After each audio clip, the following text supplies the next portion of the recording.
Hi everybody, welcome back to my booktube channel. My name is Kat, and today I'm gonna be doing an Acotar reread, because why not? If you know me or you've been following this channel, you would know that I love Acotar. However, when I originally read Acotar, I did not have this booktube channel yet, so I didn't get to document all of the joy and excitement that comes with reading Acotar. And so I kind of wanted to relive that and get that experience again, but this time I'm going to annotate. I actually didn't even own physical copies of Acotar. I only own A Court of Silver Flames, which is fully annotated, so I'm excited to reread and get a chance to annotate Acotar this time around. So I did start reading it the other day. I'm 9 chapters in and I'm super excited. There's a lot of things that I actually forgot about that happen in this book. I forgot about Isaac existing. I totally forgot that Feyre is the youngest. In my head, she was always the middle child, because I always have seen Elaine as the like young, timid, weaker sister, so to speak. And so I was like, oh my god, Feyre is the youngest. That's why it's so crazy that she's the one that's taking care of everybody and doing all the hunting and all that. But I don't know, I just thought that was interesting that I totally forgot about that. My favorite highlighter, if you guys didn't know, this is such a dumb thing, but I feel like BookTok and like BookTube cares, is the gray mild liner, because it's so pretty when you highlight with it. Hold on, let me find an example. I haven't been doing a ton of highlighting in the beginning because there's just not too much, but like, you can see it. Anyways, at the current moment, I'm sitting in a parking lot and I just wanted to get some fresh air and like not be home. So I'm gonna roll down my windows, enjoy the weather today. It's really nice out, and read some more of this, and I will update you guys. This is going to have spoilers in it. It's gonna be like a full reactionary reading vlog, so.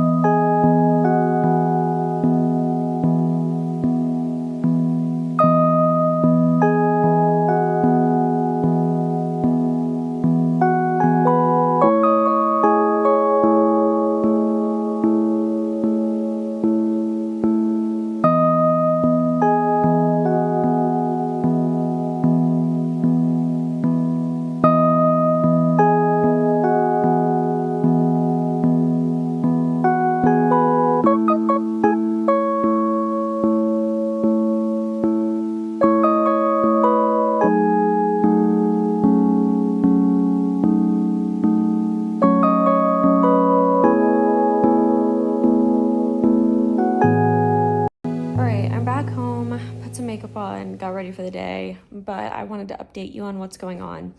So I am noticing way more similarities between Beauty and the Beast and A Court of Thorns and Roses than I did the first time I read it.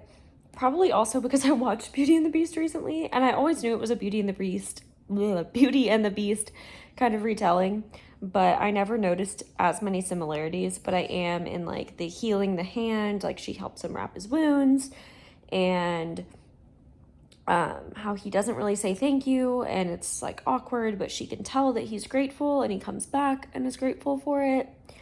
And we get the Puka, I think, illusion with her father and her trying to run after him, and she's trying to write letters, and he's learning that she is illiterate.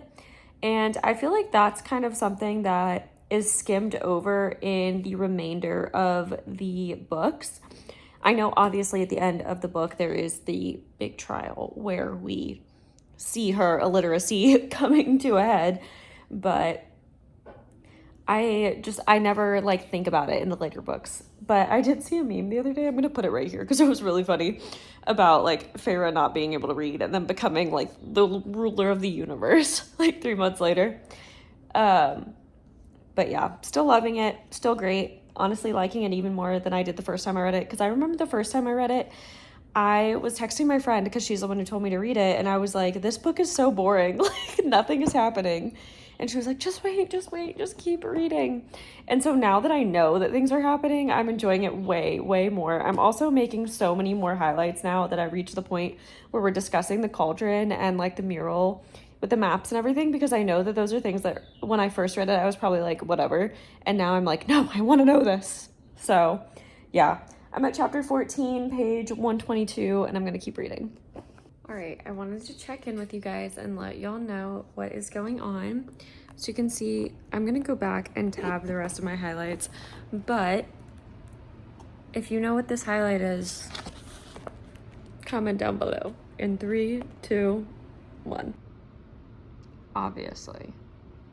Obviously, what else would it be? But anyways, so far since I last checked in, we've met the Surreal, I don't know how to say it, Surreal, and Feyre was able to get some info, not a ton of info, but found out Tamlin is High Lord. The Kalenmai has taken place, obviously, like I just showed you, and we were introduced to Rise for the first time, but obviously we don't know that that's who it is. Also the Acotar, I forgot about the Acotar. Oh, hate that thing. That happened, and Feyre and Tamlin had their first like moment where he bites her after the Great Rite. And honestly, when they described the Great Rite, I was like, ew, I kind of hate that. Like, I know you're not supposed to like it, but I was like, I really don't like it. But I guess the fact that at least like he didn't want Feyre there is nice.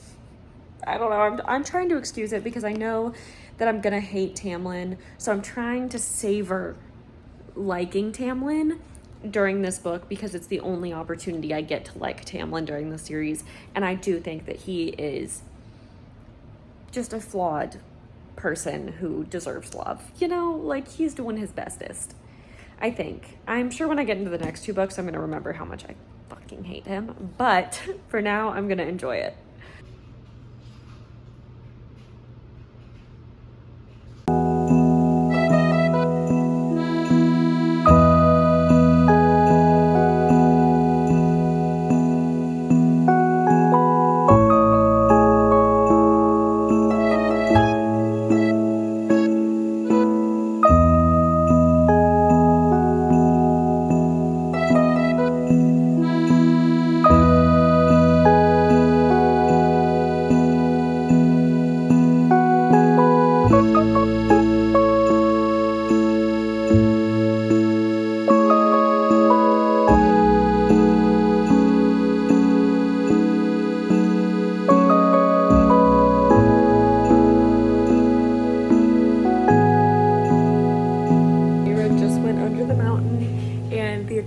Just grabbed her and she's about to go in. I did it. I finished my reread of A Court of Thorns and Roses by Sarah J. Maas, and I am so happy that I reread this book. It is everything I remembered it being and more, times honestly 1,000 now that I know what to look out for and what's gonna happen. It's just incredible. As you can see, I tabbed a lot of it. I actually ran out of tabs about 3/4 of the way through, so I am ordering more because my OCD will not be able to let me live with having a different colored tab on the second like half of the book. That's gonna drive me crazy. Sorry, I just washed my hair, so I look a little wacky. Overall, I know the last time that I checked in while I was reading, Feyre was going under the mountain and the Acotar had just grabbed her and snatched her up and taken her in front of it.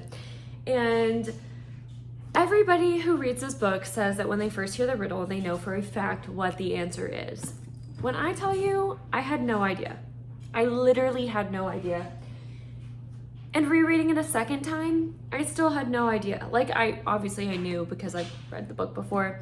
And maybe it's the Beauty and the Beast, like retelling aspect that makes people understand that riddle. But I do not feel bad for not knowing what the riddle was gonna be. And if you didn't know either, don't feel bad, you're not dumb because, well, maybe we all are, who knows. But I did not know what it was gonna be. I was very lost again. I remember the trials being so much longer as well. And I also remember the second trial, the one that has to do with her being illiterate. I remember that one being so much more complex than it was. Like, I feel like there were multiple rounds, but there wasn't. It was just a one. In my head, still, the worm is the Alaskan bullworm from SpongeBob. I'll put it right here. That is the worm in my head, completely. Also, why was Lucian so abused by Amarantha, whatever her name is? Why was he so consistently abused? I do not understand that. Like, I get that he is Tamlin's emissary. He works for Tamlin. He's Tamlin's best friend. I get that, and I get that she's trying to get at Tamlin. But I thought it was odd that Lucian, of all people, was the person who was picked to be tormented throughout so much of this. The scene where Ryzen paints her in like the all black, I forgot about that. Like, I kind of remembered, but I thought it was more intense than it was. A lot of it in my head, I just remember being so much more played out than it was in the book. And I think that really just lends to how much Sarah J. Maas does with her world building and how much she gives you to really take and like build it in your imagination, because you're not told every single detail, but you are told so much of the right things that you get to build the story in your mind so much. And it's one of the things that I just love about her writing style, because even though it can be kind of clunky at sometimes, it gives you what you need to really, really enjoy her books to the fullest, if that makes sense. Overall though, 5 stars. I'm bumping it up because before I gave it 4, I'm bumping it up to 5 stars. I loved it, and I cannot wait to pick up with A Court of Mist and Fury next. That's the next one, right? Or is it Court of Wings of Red? Mist and Fury, I believe, is the next one. I cannot wait to get to chapter 55 and enjoy A Court of Mist and Fury for the second time. And I will vlog that as well, because I'll be annotating it. Like I said, these are my hard copies. I just got them, so I've never read them before, never touched them. I don't have any annotations, and I'm so excited to do that. And that way, if I lend these books to someone in the future, they can see my annotations too, and I kind of love that about sharing books. So I'm super excited. Thank you guys so much for watching. I hope you enjoyed this video. If you did, please be sure to give it a thumbs up, subscribe, and comment down below your thoughts on Acotar, if you've read it, if you enjoyed it. And yeah, I will see you guys next week. Bye.